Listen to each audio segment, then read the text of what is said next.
안녕하세요. 오늘은 KB국민은행의 2022년 연간 전망을 알아보는 시간입니다. 내년 전망에 대해서 자세하게 소개해 주실 분 소개해 드리도록 하겠습니다. 최철호 차장님, 안녕하세요. 네, 안녕하세요. 국민은행 WN 투자전략부 최철호 차장입니다. 네, 차장님 반갑습니다. 아니, 저번 영상 댓글에 네. 차장님 날이 갈수록 핸섬해지십니다. 이런 댓글이 있더라고요. 감사합니다. 실물은 정말 이 카메라도 정말 잘 받으시는데 네. 실물은 더 잘생겼어요. 아유, 무슨 칭찬을. 일이세요, 지금? 알겠습니다. 벌써 저희가 지금 2021년 마지막 방송이에요. 그렇죠? 네. 이렇게 한 해가 다 가는 12월인데 2021년 혹시 어떻게 보내셨어요? 올해가 벌써 코로나 바이러스가 확산된 지 2년째인데요. 그렇죠. 작년과 달리 그래도 올해는 코로나 바이러스 속에서 우왕좌왕하지 않고 지냈던 한 해인 것 같습니다. 맞아요. 그렇죠. 작년에는 정말 모든 게 다 처음이어서 어려웠는데 올해는 네. 그래도 조금 더 적응하고 조금 더 사람들이 좀 익숙해지지 않았나 이런 생각도 들어요. 근데 저는 좀 변화랑 적응한 것은 별개로 이 코로나 바이러스의 확산세가 좀 제발 여기까지 좀 멈췄으면 좋겠다. 맞습니다. 네, 이 생각을 좀 합니다. 네, 그러면은 바로 한번 시작을 좀 해보도록 하겠습니다. 최근에 오미크론 변이 확산 굉장히 좀 심각한 그런 상황인데 금융시장에 미치는 영향은 좀 어떤가요? 네, 말씀 주셨던 대로 오미크론 변이 바이러스가 남아공에서 전 세계로 급속도로 확산되고 있다는 소식에 금융시장의 투자 심리가 약화된 모습인데요. 네. 그 이유는 변이 바이러스의 확산이 글로벌 주요국의 봉쇄 조치가 재강화될 수 있지 않을까 하는 우려 때문입니다.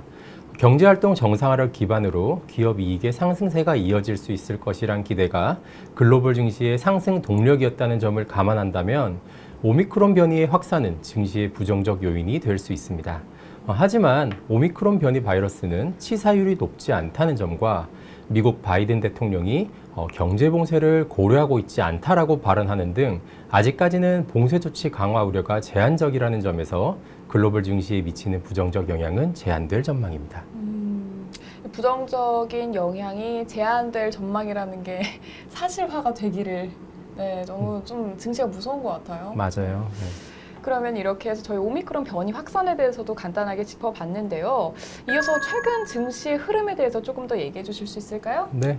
오미크론 변이 확산보다 최근 글로벌 증시의 변동성 요인으로 작용하고 있는 것은 통화정책 스탠스에 대한 우려라고 볼 수 있습니다. 최근 연임이 확정된 파월 미 연준 의장은 테이퍼링 가속화에 대한 논의가 필요하다고 발언을 하면서 금리 인상의 시기도 함께 앞당겨지지 않을까 하는 우려가 높아지고 있습니다. 통화 정책의 스탠스가 다소 매파적으로 변화할 가능성은 인플레이션이 계속해서 높은 수준을 이어가고 있기 때문인데요. 인플레이션이 일시적일 것이라는 예상과 달리 장기화되고 있다는 점뿐만 아니라 고용, 경제 등이 회복세를 이어가고 있다는 점이 통화 긴축 가능성을 높이는 요인입니다. 최근 글로벌 증시의 변동성 요인으로 이 오미크론 변이와 통화 정책 우려까지 한번 확인을 해봤는데요. 그럼 다음으로 2022년 이제 연간 전망에 대해서 좀 알아봐야 될 것 같아요. 내년 글로벌 경제는 좀 어떤 흐름을 보일까요? 네, 아까 저희가 코로나 이후 일상에 대해 잠시 얘기했었잖아요. 모두가 코로나 이후 새로운 일상에 적응하며 지내고 있으실 텐데요. 글로벌 경제도 정상화 과정이 진행될 것으로 예상됩니다. 현재 증시의 불확실성 요인으로 작용하고 있는 글로벌 생산 차질이 개선되고 물가 부담이 완화되면서 기업 이익의 증가세가 이어질 것으로 전망합니다. 다만 팬데믹 이후 나타났던 대규모 경기 부양책들이 회수되는 과정에서 글로벌 증시의 변동성이 나타날 수는 있습니다. 아까 설명드렸던 통화정책의 정상화 우려와 변이 바이러스의 출현으로 공급망 차질 개선이 지연될 수 있다는 점은 증시의 변동성으로 이어질 수 있지만 백신 접종률의 증가와 생산 재개가 이뤄지면서 하반기 이후 상승 추세가 재개될 것으로 예상하고 있습니다. 네. 저희 정상화가 진행되는 과정 속에 변동성이 나타날 수 있다는 점은 좀 잘 기억을 해봐야 될 것 같습니다. 네. 그래도 큰 흐름 자체는 어쨌건 정상화가 진행되는 과정이라는 거죠, 그렇죠? 맞습니다. 네, 알겠습니다. 그럼 내년도 국가별 전망도 조금 살펴봐야 될 것 같아요. 올해는 높은 백신 접종률을 바탕으로 경제 정상화가 먼저 이루어진 선진국이 신흥국 대비 우수한 성과를 보였는데요. 내년에는 선진국과 신흥국의 갭이 좁혀질 수 있는 한 해가 될 것으로 예상합니다. 먼저 미국을 비롯한 선진국의 기업 이익 증가세는 내년에도 이어질 전망인데요. 경기 성장세는 둔화되겠지만 인플레이션이 팬데믹 이전보다 높게 유지되면서 명목 성장과 주당 순이익의 상승이 예상되기 때문입니다. 중국은 규제 정책이 효과를 거둔 이후부터는 부양을 통한 경기 안정화가 나타날 것으로 예상합니다. 또한 신흥국은 백신 접종률 증가로 경제가 정상화되면서 반등 흐름이 기대되고 있는 상황입니다. 그러니까 이 선진국이랑 신흥국 모두 다 좀 양호한 흐름을 나타낼 전망이다라고 짚어주신 거죠? 맞습니다. 알겠습니다.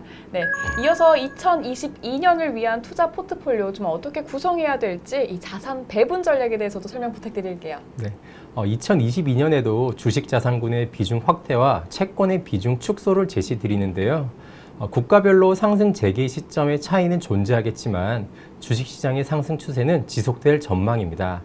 인플레이션과 성장 둔화로 스태그플레이션 우려가 고조될 내년 1분기에는 변동성이 나타날 수 있습니다. 하지만 공급 측면에서의 병목 현상 개선과 에너지 가격 안정, 주요국 투자 확대 등이 물가 안정과 글로벌 경제의 회복세를 견인할 것으로 예상되면서 증시의 상승 추세 재개로 이어질 전망입니다. 반면 채권 시장은 통화 정책의 정상화 여파로 금리의 변동성이 예상되고 있습니다.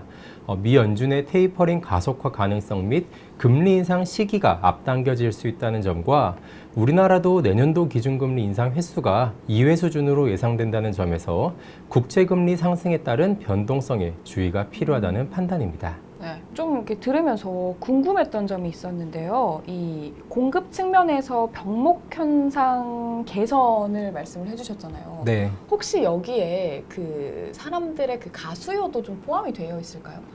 수요는 지금 뭐 소비나 이런 부분들이 많이 회복이 되고 있기 때문에 네. 뭐 계속해서 늘어날 것으로 보고 있는데 네. 지금 생산 차질에 인한 공급 측면에서의 병목 현상이 이제 글로벌 경제에 굉장한 부담 요인이었거든요. 네. 그런 부분들이 내년에 개선이 된다면은 글로벌 경제에는 긍정적으로 작용할 수 있을 것으로 보고 있습니다.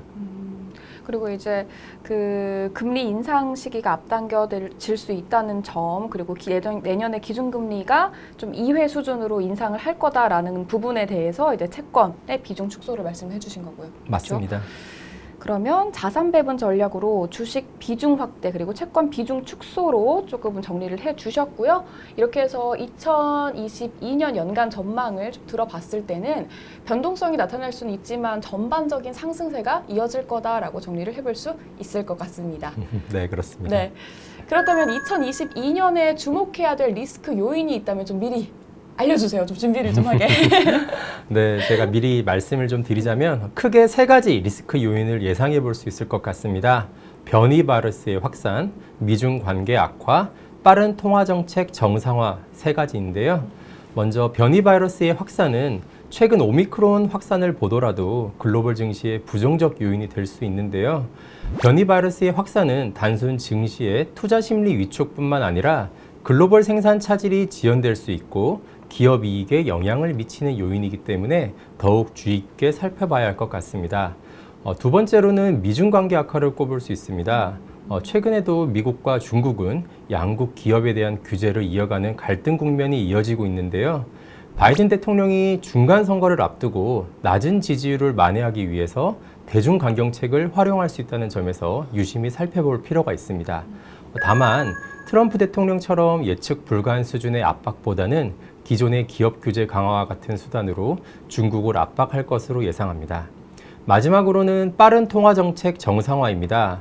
인플레이션에 대한 시각이 일시적이 아닌 장기화로 이동하고 또 테이퍼링의 가속화 가능성이 높아지면서 금리 인상의 시기가 빨라질 가능성도 함께 증가하고 있습니다. 당초 예상보다 빠른 통화 정책 정상화는 글로벌 경제 및 금융시장의 주요 변동성 요인으로 작용할 수 있어 반드시 주목해야 할 필요가 있을 것 같습니다. 네.